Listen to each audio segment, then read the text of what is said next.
Assalamualaikum everyone. Welcome back to my YouTube channel All Park Forces. Student previous मैंने English की एक video upload की थी जिसमें मैंने सिंपल सा आपको प्रीपोजिशन की डेफिनेशन बता दी थी और 20 एमसीक्यूज मैंने आपको प्रीपोजिशन के ऊपर बता दिए थे। मैंने सोचा अगली वीडियो प्रीपोजिशन पे बनाने से पहले मैं आपको प्रीपोजिशन के यूजेस बता देता हूँ। तो चलो वीडियो को स्टार्ट करते हैं। हमारा फर्स्ट प्रीपोजिशन है प्रीपोजिशन एन।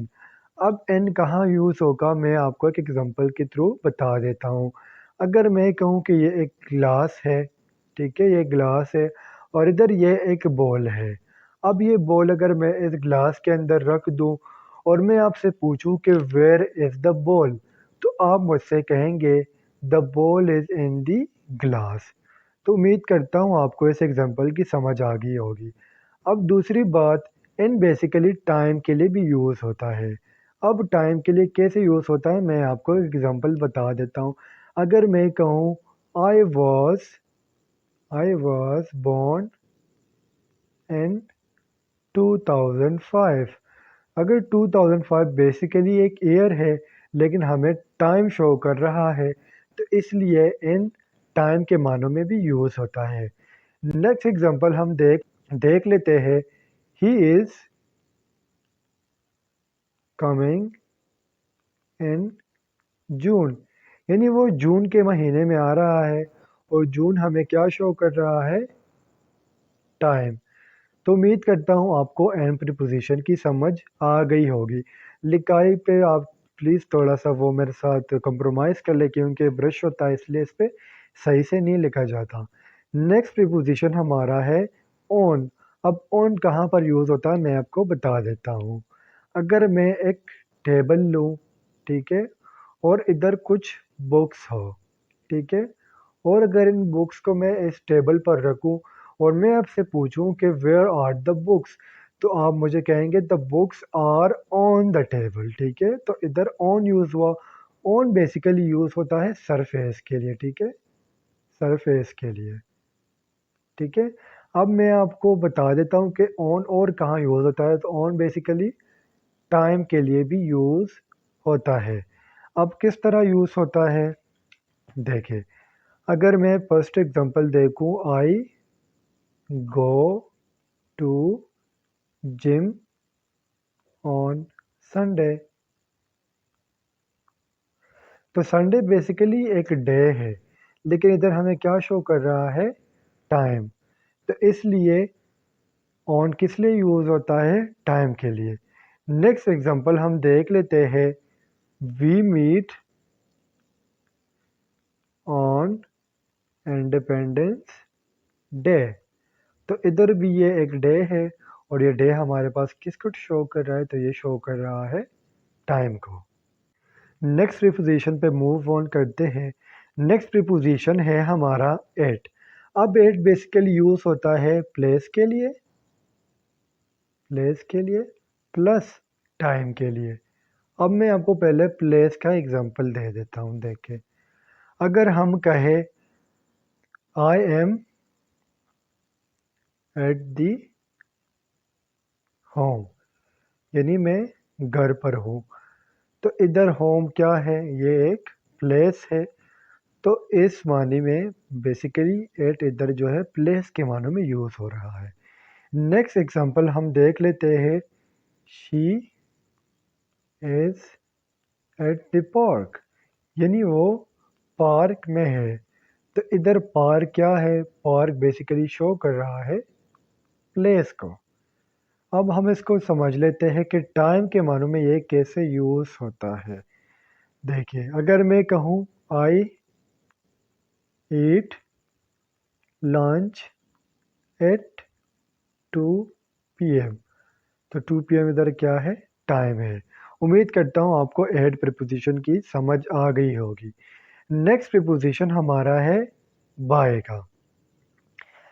अब बाय बेसिकली जब हम ट्रेवल करते हैं तो उधर हमारे पास बाय यूज़ होता है इन केस ऑफ ट्रेवल, ठीक है। And some time is use near by, मतलब नियर बाय के लिए भी ये यूज़ होता है। अब हम समझ लेते हैं कि ट्रैवल के लिए ये कैसे यूज़ होता है। अगर मैं कहूँ आई सॉरी अगर मैं कहूँ आई केम हेयर बाय बस, तो मैंने अपना ट्रैवल किसके ज़रिए किया? बस के ज़रिए किया। और मैंने पहले भी कहा था कि बाय ट्रैवल के लिए यूज़ होता है। नेक्स्ट एग्जांपल हम देख लेते हैं। आई ट्रैवल बाय ट्रेन, या अगर मैं कहूँ आई केम हेयर बाय ट्रेन, तो बाय इसके लिए यूज़ होता है। अब हम इधर एक एग्जांपल और समझ लेते हैं। अगर एक बंदा है, ठीक है, अगर एक बंदा है और ट्री के करीब खड़ा है, तो इधर हम कैसे यूज़ करेंगे? तो हम कहेंगे the man is standing near by the tree, ठीक है। The man is standing by the tree या नियर बाय द ट्री, तो इधर बाय किस लिए यूज़ हुआ? नियर बाय के लिए यूज़ हुआ। नेक्स्ट हमारा प्रीपोजिशन है प्रीपोजिशन ओवर, ठीक है। अब प्रीपोजिशन किसके लिए यूज़ होता है? अब अगर मैं कहूँ कि हमारे पास एक गिलास है, अब अगर इसके ऊपर एक चीज़ हो, ठीक है, वो रो इसके साथ टच में ना हो, तो उधर हम प्रीपोजिशन ओवर को यूज़ करेंगे। अब किस तरह? अगर मैं कहूँ कि ये गिलास है और ऊपर बॉल है, लेकिन बॉल इस गिलास के साथ टच में नहीं है, तो मैं कहूँगा the ball is over the glass. Next example, अगर इस ग्लास के ऊपर बुक्स है, ठीक है, इसके ऊपर पड़े नहीं हुए, इसके ऊपर है, तो मैं कहूँगा the books are over the glass, ठीक है। तो ये इस तरह ओवर यूज़ होता है। नेक्स्ट हम देख लेते हैं प्रीपोजिशन अंडर को, यानी अंडर किसे कहते हैं? किसी चीज़ के नीचे रहने को। अगर मैं कहूँ कि ये एक टेबल है और टेबल के नीचे मेरे पास शूज़ पड़े हुए हैं, तो मैं ये किस तरह कहूँगा? मैं कहूँगा the shoes are under the table. Next example हम देख लेते हैं। अगर हम कहें कि टेबल के नीचे कैट है, तो हम क्या कहेंगे? हम the cat is under the table, ठीक है। आप एग्जांपल को समझेंगे तो इंशाल्लाह आपको प्रीपोजिशन की खुद बहुत समझ आ जाएंगी। नेक्स्ट एक प्रीपोजिशन है बिटवीन का। अब बिटवीन कब यूज़ होता है? बिटवीन हमारे पास तब यूज़ होता है जब बात दो की हो रही हो। अब कैसे बात हो रही हो? अगर मैं कहूँ it is a secret between Bilal and Hilal, तो इधर प्रीपोजिशन कौन सा यूज़ हुआ? बिटवीन का। या एक और एग्जांपल देख लेते हैं। अगर मैं कहूँ कि हमारे पास एक बॉल है, इधर टेबल है और इधर ट्री है, और मैं आपसे पूछूं कि वेयर इज़ द बॉल, तो आप मुझे कहेंगे the ball is between the table and the tree. तो स्टूडेंट्स, ये कुछ थे बेसिक प्रीपोजिशन। इंशाल्लाह इसके जो और प्रीपोजिशंस है, जैसे कि बिटवीन हो गया, अमंग हो गया, ठीक है, वो एंड अंडरनीथ हो गया, ठीक है, तो उन सब प्रीपोजिशन पे इंशाल्लाह मैं बारी बारी वीडियो बनाऊंगा। अब अगर मैं आपसे एक क्वेश्चन करूं, चले आप मुझे बताएं ओवर किधर पर यूज़ होगा, तो आप मुझे कमेंट सेक्शन में बताएं।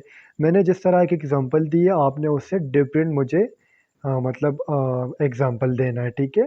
तो आपने मुझे लाजमी बताना है कि ओवर कहाँ पर यूज़ होगा। इसके अलावा अगर मैं आपसे पूछूं कि एट कहाँ पर यूज़ होगा, तो आप मुझे प्लीज़ कमेंट सेक्शन में बता दें और मुझे एग्जांपल के थ्रू और समझा दें कि एट यहाँ पर यूज़ होगा। तो स्टूडेंट्स, ये थी प्रीपोजिशन की वीडियो। इंशाल्लाह अगले प्रीपोजिशन पे हम दोबारा वीडियो बनाएंगे। तब तक के लिए मुझे इजाज़त दीजिए। मुझे अपने दुआओं में याद रखें। अल्लाह हाफिज़।